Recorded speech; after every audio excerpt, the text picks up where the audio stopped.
Assalamualaikum warahmatullahi wabarakatuh. Selamat siang semuanya.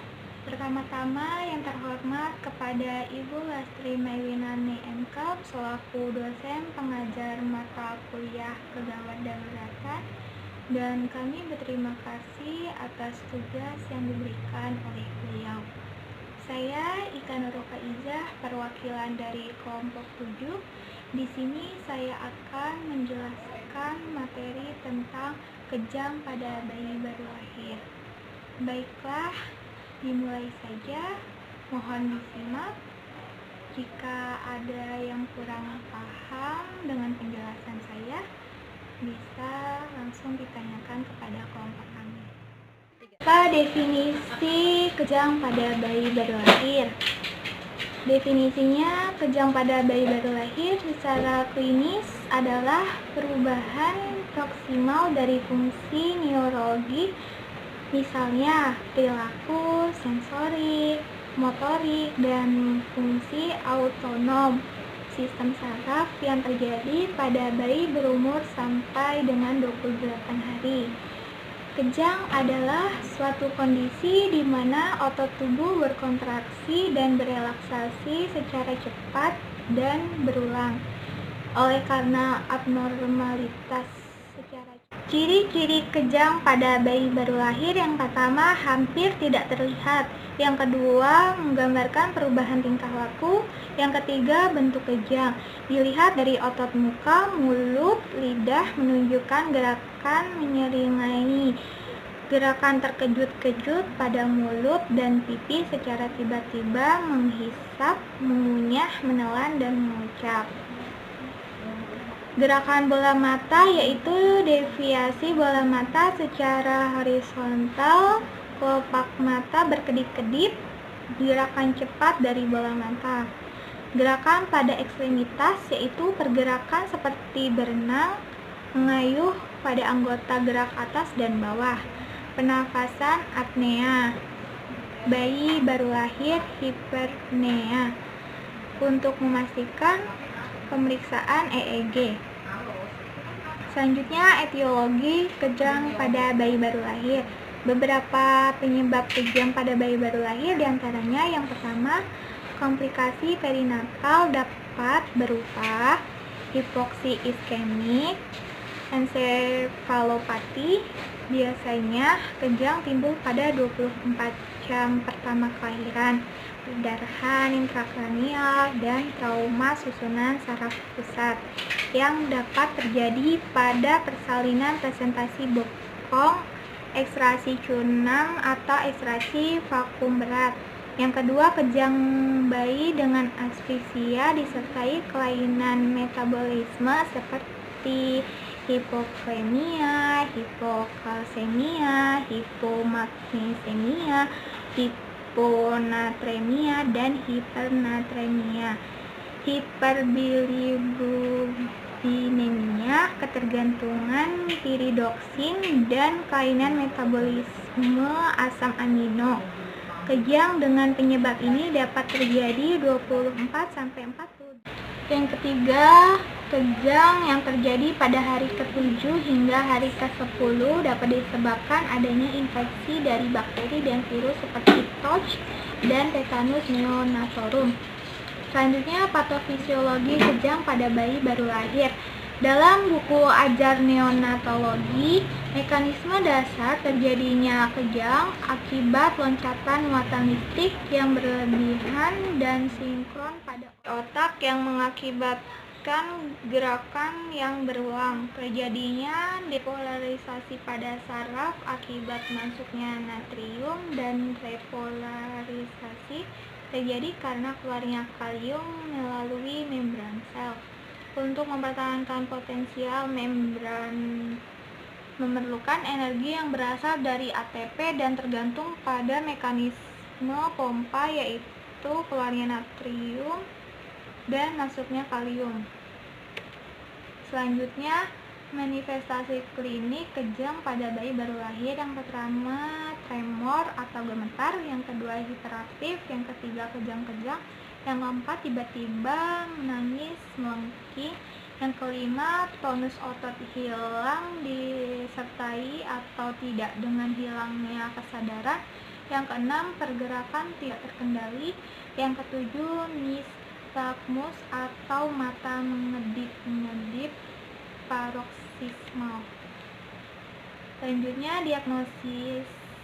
Penilaian untuk membuat diagnosis antara lain dilakukan dengan urutan sebagai berikut.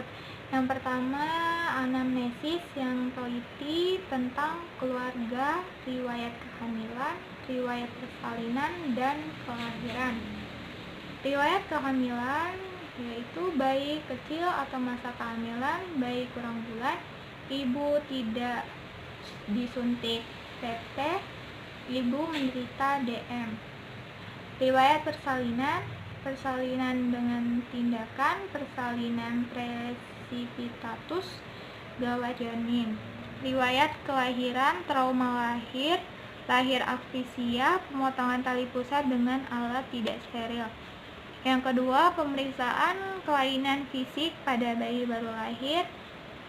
Dilihat dari kesadarannya, normal, apatis, somnolent, sopor, dan koma. Suhu tubuhnya normal, dilihat dari suhu tubuh normal, hipertermia, hipotermia, tanda-tanda infeksi lainnya. Yang ketiga, penilaian kejang. Kita lihat bentuk kejangnya yaitu gerakan bola mata yang abnormal, nystagmus, kedipan mata proksimal, gerakan mengunyah, gerakan otot-otot muka, timbulnya apnea yang episod, adanya kelemahan umum yang periodik, tremor, iternes, gerakan klonik sebagian ekstremitas dan tubuh yang kaku. Lamanya kejang, apakah pernah terjadi sebelumnya? Yang keempat, pemeriksaan laboratorium. Pemeriksaan darah dapat berupa gula darah, elektrolit darah terutama kalsium dan magnesium, darah tepi, punski lumbal, punski subdural, kultur darah, dan titer touch, EKG dan EEC, foto ronsen, dan USG kepala. Selanjutnya, diagnosis banding. Yang pertama, anoksia susunan saraf pusat didapatkan gejala kejang yang disertai kebiruan pada tubuh bayi dan gagal napas. Yang kedua, perdarahan otak bila diperoleh kejang dengan riwayat trauma lahir pada kepala bayi. Yang ketiga, cacat bawaan bila pada pemeriksaan didapatkan kejang dengan kelainan mikrosefali. Yang keempat, sepsis, yaitu kejang yang disertai pemeriksaan fisik perut, buncit, dan hepatosplenomegali. Yang kelima, tetanus toksoid bila kejang disertai mulut mencucu. Selanjutnya, penata laksanaan kejang pada bayi baru lahir. Yang pertama, menjaga jalan nafas tetap bebas. Yang kedua, mengatasi kejang secepat mungkin. Yang ketiga, mengobati penyebab kejang. Selanjutnya, penanganan kejang pada bayi baru lahir. Yang pertama, bayi diletakkan dalam tempat hangat. Pastikan bayi tidak kedinginan. Suhu dipertahankan 36,5 sampai dengan 37 derajat Celcius. Yang kedua, jalan nafas dibersihkan dengan tindakan penghisapan lendir di seputar mulut, hidung, dan nasofaring. Yang ketiga, pada bayi apnea, pertolongan agar bayi bernafas lagi dengan alat back to much oksigen 2 liter per menit. Yang keempat, infus. Yang kelima, obat antispasmodik atau anti kejang, yaitu diazepam 0,5 mg per kilogram per sup atau intramolekuler setiap 2 menit sampai kejang teratasi dan luminal 30 mg IM atau IV. Yang ke 6,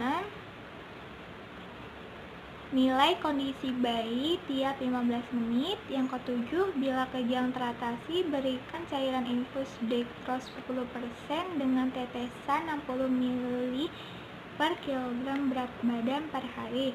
Yang ke-8, cari faktor penyebabnya. Apakah mungkin bayi dilahirkan dari ibu DM? Apakah mungkin bayi prematur? Apakah mungkin bayi mengalami asphyxia? Apakah mungkin ibu bayi menghisap narkotika? Kejang sudah teratasi, diambil bahan untuk pemeriksaan laboratorium untuk mencari faktor penyebab, misalnya darah tepi, elektrolit darah, gula darah, kimia darah, kultur darah, pemeriksaan torch. Selanjutnya, kasus kejang perlu tindakan bedah dan rujuk. Baiklah, itulah materi yang sudah saya jelaskan. Semoga bermanfaat bagi kita semua. Jika ada kesalahan dan kekurangan dari kelompok kami, mohon maaf. Sekian dan terima kasih. Wassalamualaikum warahmatullahi wabarakatuh.